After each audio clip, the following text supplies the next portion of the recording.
Is Whitney about to get back on the pole?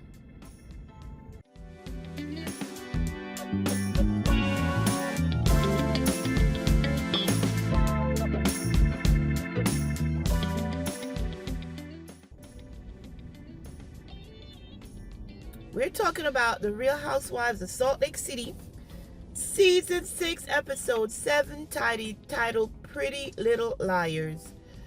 There was a lot packed into this episode. A lot was packed into this episode, so let's go through it. So remember last week we left off where the ladies were at lunch and everybody was throwing insults at each other. It continued in the first 5 minutes of this. Remember, Whitney walked away. She said she needed time to cool down because Lisa's acting like a spoiled toddler and she wanted to give her time to tire herself out. That didn't happen, girl. When Whitney left the room, Lisa got into it with Angie. She told Angie, you don't have 12 businesses. You only have 1.5. The rest of them are franchises. Angie is like, I have your son's product on my shelf.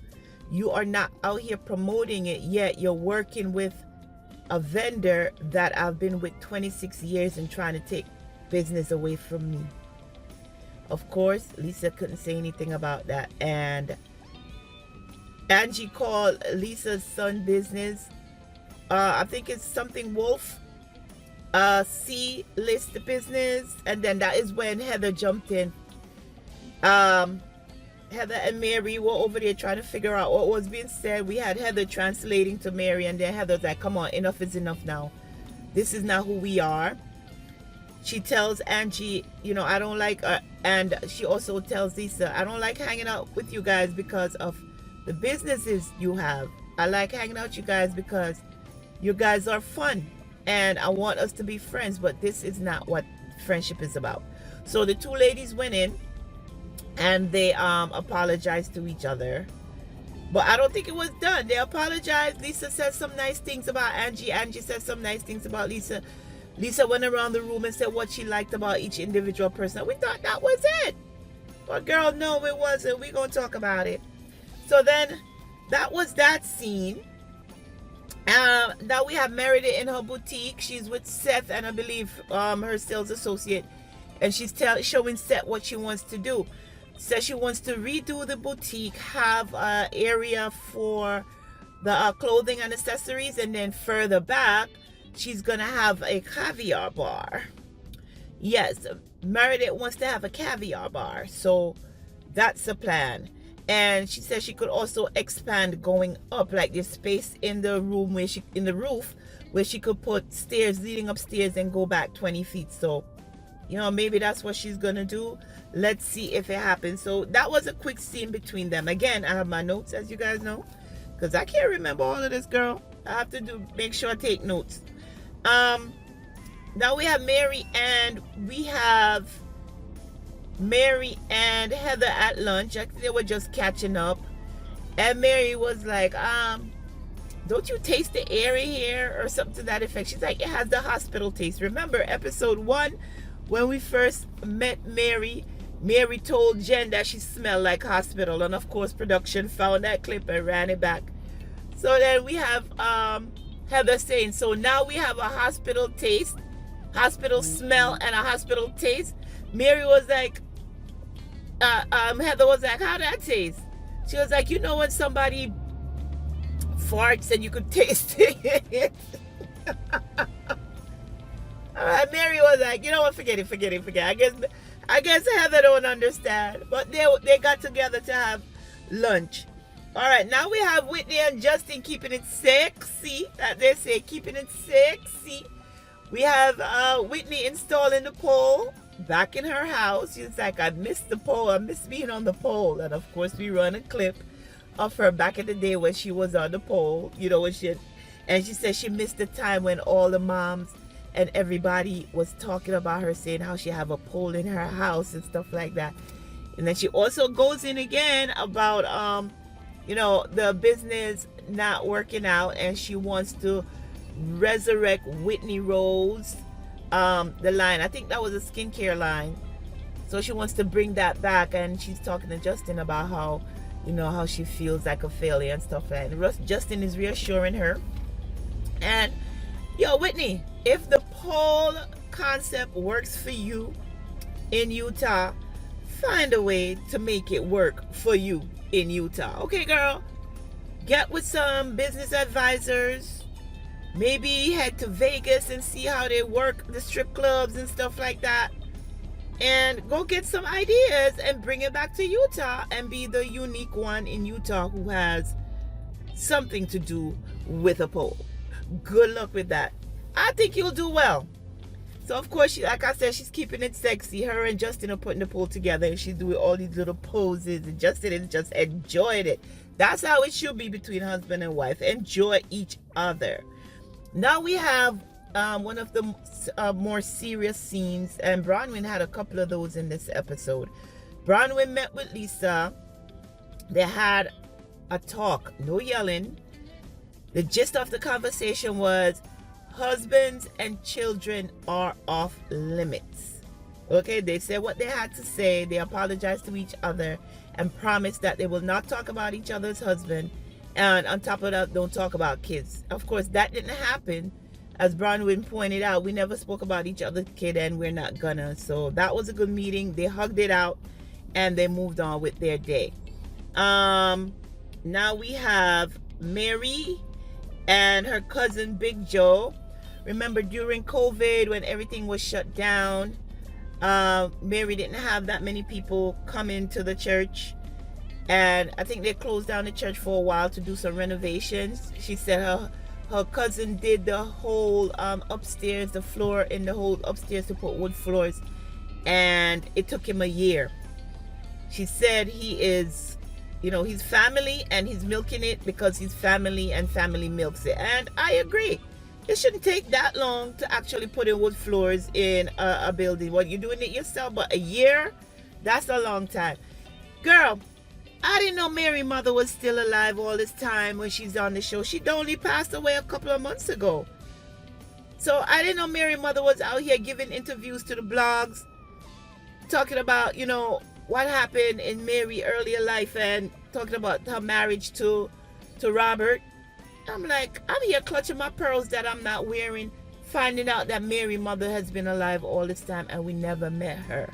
So that went into a little bit of discussion about how she came to run the church and stuff like that. But Big Joe asked her about Robert Jr. and he was crying a little bit because, as we all know, Robert Jr. is going through some problems with opioids, and they brought it to the show, and I think it's a good idea that they did, because there's a lot of families out here who are struggling with their family members who are abusing opioids. So Mary was telling him about it, and they were reminiscing about how he took his first steps across the stage at the church and stuff like that, and they're hoping that he'll get through it. And it's good that he's having a really open conversation and an open relationship with Mary and is able to discuss it. So they talked about that for a little while, and then Mary was crying. So that was it between Mary and her cousin Joe, but she's looking to open her church, reopening, I should say, her church very soon. I don't know if she's gonna get her congregation back or what, but she's gonna try. She's gonna open her church very soon. So now we have Angie and Heather. We have Angie at her salon, and Heather is coming in because Angie needs somebody's head to practice on. She's trying to do perms all day. She said she has her cosmetology license years ago, but she let it lapse. And for you to get it back, you have to go through the whole process. So she needs to practice on mannequin heads and live people, and she's going to need a live person when she actually goes to get her license reinstated. So she asked Heather to come in and let her practice on her. Heather is like, we promise we ain't doing nothing permanent. so that was funny. So okay, Heather's sitting in the seat, she's getting her hair she's getting perm ronds put in. So Angie's like, girl, let me tell you what happened. So she tells Heather that she's at the salon. Lisa sends her assistant to come pick up the products from her. She had already pulled it off the shelves. Apparently it's been sitting in her store for 2 years. Okay, sometime on the shelf, and then she put it away in storage. But Lisa sent her assistant to come pick up the products from her son without letting Angie know that she was coming. She said it was a little bit dusty because of where they were. So she gave them to her, and the assistant also told her that Lisa Venmo'd her some money. Now, after the assistant left, I guess, she met up with Lisa or whatever. Lisa sends Angie a text, said, I've sent you $600. I could have also sent you my cleaner since your salon is a little bit dusty. The shade. Then Angie responded, well, you could have sent the money to all of the people that you owe because I clearly don't need the money. And then Lisa responded with, well, apparently you do, since you have to borrow money to go on vacation. Oh my God. So then Angie was talking to Heather about everything, and she mentioned something about Lisa's hair being bowling ball black. I'm like, holy shit. These girls be coming up with some names. Oh my God. Bowling ball black. And then Heather was like, well, that's not right. You shouldn't be talking about her like that, because how we gonna get through if this is the kind of language that you're gonna use? And then Angie was like, well, she shouldn't be talking about me like that. But to Heather's point, she's like, we're not going to go anywhere if we just keep throwing shade back and forth. She's like, we got to do better as a team so we could move forward and be around each other without fighting. So that was the scene between Angie and Heather. Heather's trying to, as always, mend everything. Poor Heather, I know she's tired of these girls. Always having to mend relationships. They count on her to be the mediator. Heather needs to be having more fun and stop worrying about these girls and their arguments. But if you're gonna have fun in the group, we all need to get along as much as possible. So that was the scene between Heather and Angie. Now we have Whitney and Brittany meeting up at a nursery, and I think that was a great space for them to meet. Because it's so beautiful, so green space. It was just nice to see. Remember when they met up earlier at the dinner at Lisa's luncheon? They were throwing insults at each other, and they apologized to each other. Whitney gave Brittany some great advice, because as we know, Brittany's daughter does not like Jared or the way he treats her mom. So to Whitney's point, she's like, take some time to be by yourself, just 30 days, be by yourself. Don't be all about Jared, and pay some attention to your daughter and listen to her when she tells you certain things, because Whitney told of her experience, and she was like, just talk to her, take some time, be by yourself, learn to love yourself. And I'm like, Brittany's face was like, I don't know if I could do that. She's like, just give it a try and see what happens. So that was a really, really good scene. That was a really good scene between Whitney and Brittany. I hope Brittany takes her advice and, work with her daughter. Now, the other scene that was really heavy for me, and I felt like crying too, girl, was between Bronwyn and her mom. I think Bronwyn needs to get her mother out of her house. I'm sorry. Her mother is way too opinionated on what she is doing in her house. And I'm guessing, I grew up in a Seventh-day Adventist church, and I see a lot of similarities between the Seventh-day Adventist and the Mormon church. Where in the Seventh-day Adventist church, you are encouraged not to drink, not to smoke, not to wear jewelry, and you don't have premarital sex. And according to Bronwyn's mom, she was not happy with her. She said, imagine how embarrassing it was for me to try and keep it a secret. that you were pregnant. She tells of a story, and I'm guessing Bronwyn has two sisters. I'm guessing they were married at the time because they went to a store to buy some baby clothes, and Bronwyn was obviously pregnant. The sales associate said, "Oh, your mom is getting something for you." And you know, there's more to the story, but I'm not gonna go word for it. And she was like, "No, she's getting it for my sister." And the sales associate asked the mom, "So are you getting her something?" And she just said no. She tells Bronwyn, remember in the last episode, she told Bronwyn, "You wouldn't be nothing without your husband." She told her that. And Bronwyn is letting her daughter, who has graduated from college, stay at home and have her boyfriend move in. The mom is not agreeable with that. She's like, "Imagine if I had let you do the same thing, how, you know, it would have turned out." So she, in a word, she's saying that Bronwyn was promiscuous, in my opinion. And she was embarrassed by her. And Bronwyn, when the mom first started talking, Bronwyn was like, "Be careful how you're talking to me. Be careful how you're talking." And she said it with a smile. She's like, "You can't say hurtful things like that." And there was a lot more that was said, but her mom was not holding back. And I don't think that was nice of her at all, to actually be on television in a roundabout way telling Bronwyn that "I'm so disappointed in you of how you lived your life." I would get her out of there. I'm sorry, Bronwyn. She got to go. You're not going to come in my house and tell me how to live my life. I bet you when her husband sees this, he's going to be like, "You know, I'm sorry, but, you know, you're going to have to put your mom somewhere else to live, because she can't be that opinionated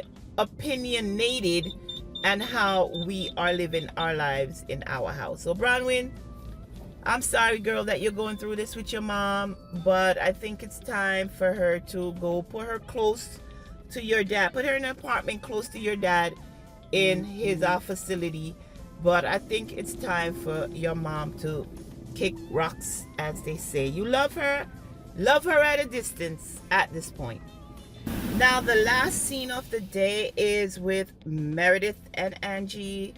Angie invited Meredith out to lunch because she said she needs to let her know that her ride or die Lisa is not so ride or die. She has to let her know that Lisa has been talking about her. So Angie, without getting into details, let Meredith know that when they weren't getting along, Lisa was encouraging Angie to dig up dirt on Meredith and Meredith's family. She was telling her where to look for the dirt. She was giving her the spelling of the people's names and all of that. And Meredith was like, "I can't believe that. She's really supposed to be my friend." And that's what she was doing. But she said, you know, being that she don't really know Angie that much, and she knows Lisa for a long time and has been friends with her, she is gonna get to the bottom of it. So that was the end of this episode, girl. The last scene is Angie letting Meredith know that Lisa has been not so good of a friend, that she's getting people out there to do her dirty work, including Angie. We then see scenes that are coming up of them getting into it. We see Angie and Mary getting into it. Of course, we see Meredith and Lisa getting into it. It seems like the season is just heating up. So we have a lot to look forward to. There was a lot packed into this episode.